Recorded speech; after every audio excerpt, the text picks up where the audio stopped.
sinibingelele babukele emakhaya izindaba ze-28 hour news ezidlala 28 hours a day every day nizifundelwa yimina.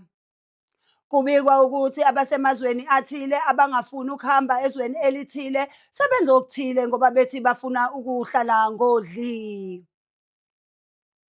Kanti abahlali bakuleli zwe bathintane neziphathimandla zasemahhovisi athile ngoba bezitshela ukuthi lezi ziphathimandla zizokwenza okuthile. Kanti lezi ziphathimandla azenzanga lutho ngalolu daba.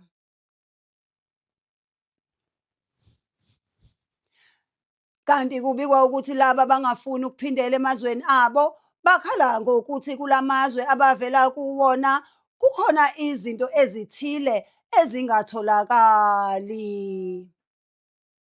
Abahlali baphinde bakhala ngokuthi kunezinto ezithile ezingekho emthethweni ezenziwa yilaba abokufika basemazweni athile abangela ukuthi abahlali ikakhulukazi intsha isebenzise izinto ezithile ezibacekela phansi.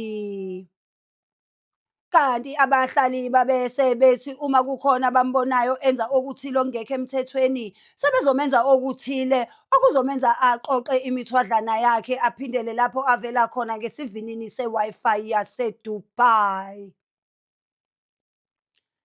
Abantu ezinkundleni zokuxhumana bahlukene phakathi ngalolu daba. Abanye bathi kumele kube nobuntu futhi kuhlaliswane. Kanti abanye bakhala ngokuthi angeke kukwazi ukuthi kube nobuntu ngoba uma umuntu efikile ezodayisa izinto ezithile ezingekho emthethweni futhi ezicekela phansi ikusasa labathile kule ndawo afike kuyo, ubuntu buyama lapho.